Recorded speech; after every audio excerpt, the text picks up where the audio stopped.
है जो अब जेसीबी का जो जेसीबी की रिपोर्ट सदन में पेश की गई है। जेसीबी की रिपोर्ट बीजेपी ये कह रही है। देखिए, भारत सरकार का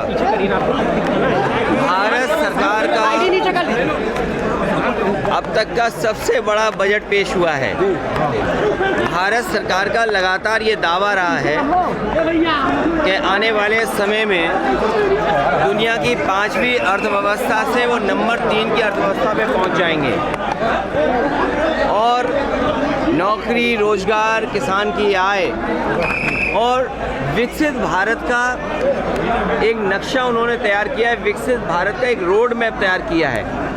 लेकिन बजट आने के बाद जो मायूसी छाई, जो आंकड़े सामने नज़र आए कि न इससे विकसित भारत बनने जा रहा है, न इससे कोई अर्थव्यवस्था जिस रफ्तार से बढ़ाना चाहते थे बढ़ने जा रही है, न किसान की आय दोगुनी हुई, नौकरी के नाम पर भी रोजगार नौकरी नहीं दे पा रही सरकार।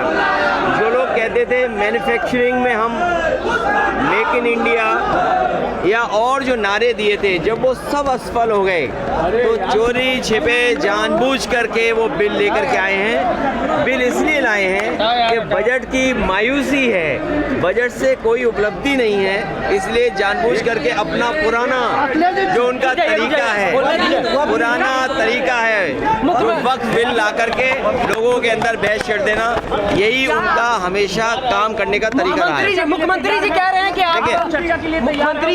कि आप जिस तरीके से कोविड वैक्सीन लगवाए उसी तरीके से आपने स्नान भी किया। मुख्यमंत्री देखिए, मुझे तो इस बात की खुशी है कि आने वाले समय में हम लोगों को कपड़े पहन करके स्नान करना होगा। जी सर, भाई ये चीज़ तो हमें सीखनी चाहिए जी। ये जो चीज़ें सीखने की हैं वो हमें अपने मुख्यमंत्री जी से सीखना चाहिए कि पूरे वस्त्र पहन के स्नान करना चाहिए।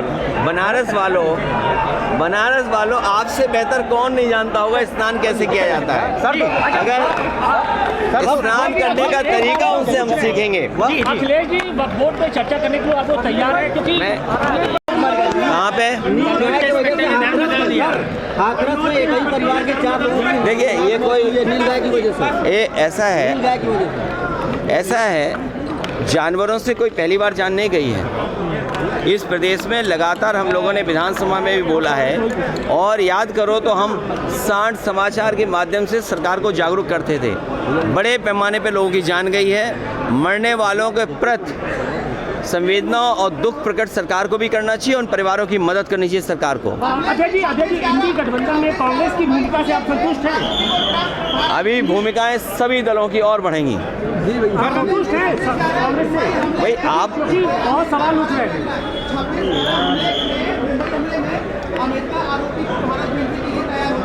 तो ये तो जो भी भारत और हिंदुस्तान की सीमा और भारत की आंतरिक सुरक्षा के लिए खतरा बनता है उस पर कार्रवाई हो, उसमें हर देश को सहयोग करना चाहिए। मुंबई कोऑपरेटिव बैंक आज बंद हो गया है, कई लोगों का पैसा फंसा है। लोग कहाँ पर? मुंबई का कोऑपरेटिव बैंक को बंद कर दिया गया है। देखिए, कोऑपरेटिव यूनिवर्सिटी बनने जा रही है और कोऑपरेटिव में मुझे नहीं पता है कि किस कारण वो घटना हुई होगी जहाँ पर अकाउंट, लेकिन सच्चाई ये है कि आपके पैसे की कीमत नहीं बची है।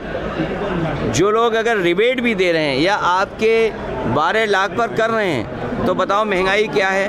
अगर महंगाई कम कर देते तो शायद सबको लाभ मिलता और आपसे बेहतर कौन जानेगा। कोविड के बाद इनमें से किसी का वेतन नहीं बढ़ा है। तो अब देखो मुस्कुराए, कोविड के बाद से जितना इनका वेतन कम हुआ उससे ज़्यादा इनका वेतन नहीं बढ़ पाया। सर वो बिल को लेकर ये कोई नई चीज़ नहीं है, छापा मारना है। सर वो बिल को लेकर के बीजेपी के लोग ये कह रहे हैं कि आप लोग पुष्टिकरण की रणनीति। देखिए कि आप क्या समझाना चाहते हो। जिस सरकार ने ये कहा कि विकसित भारत बनेगा, जिसने ये कहा कि बनारस को क्यों बनाएंगे और विकसित भारत का इंफ्रास्ट्रक्चर कैसा होना था, आपने कुंभ में देखा कि अगर इनका इंफ्रास्ट्रक्चर अच्छा होता जी, और जो तैयारी बताई थी कि 100 करोड़ की उन्होंने तैयारी की है, अगर 100 करोड़ की तैयारी होती तो लोगों को यह सुविधा नहीं होती। लोगों की जान गई है, लोग बड़े पैमाने पर परेशान हुए हैं। जाम में न केवल श्रद्धालु लोग और जो लोग आए थे दर्शन के लिए वो परेशान हुए, बल्कि आम जनता भी परेशान हुई है। लोगों की जान गई है। जो सरकार लगातार दावा कर रही है वो अभी तक ये नहीं बता पा रही कि जान कितनों की गई है।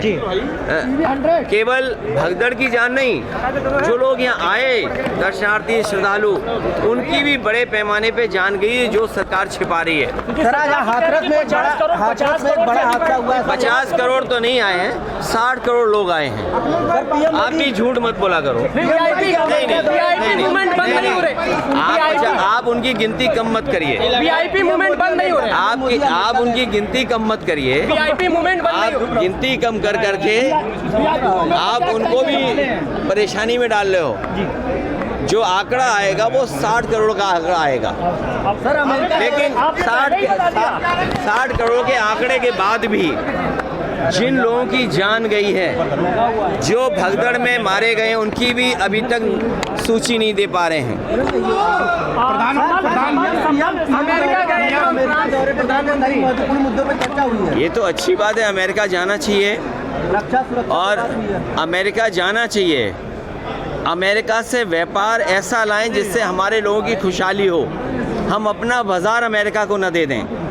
व्यापार आए लेकिन हम अपना बाजार अमेरिका को न दे दें। और मैंने तो लोकसभा में भी कहा था कि पिछली बार प्रधानमंत्री जी हीरा लेके गए थे, इस बार कम से कम सोने की चेन ले जाते और भारत मजबूत हो। हम आप सब चाहते हैं हिंदुस्तान ताकतवर हो। हिंदुस्तान जब ताकतवर होगा, हमारे नागरिक अगर कानून तोड़ करके गए तो ये किसकी नाकामी है? क्या यही विकसित भारत का सपना है कि लोगों को नौकरी रोजगार यहाँ नहीं मिल रहा है, वो मजबूरी में जा रहे हैं वहाँ पर, और इनकी सरकार में दलाल पैसे लेकर के भेज रहे हैं, जिसमें पंजाब है, गुजरात है। और अगर सूची निकालोगे आप तो सबसे ज़्यादा इस तरह भारत से जाने वाले लोगों में गुजरात के लोग ज़्यादा होंगे। भारत इतना मजबूत हो, हमारा देश इतना मजबूत हो कि कोई भी देश हमारे नागरिकों को बेड़ियां और हथकड़ी लगा करके ना भेजे।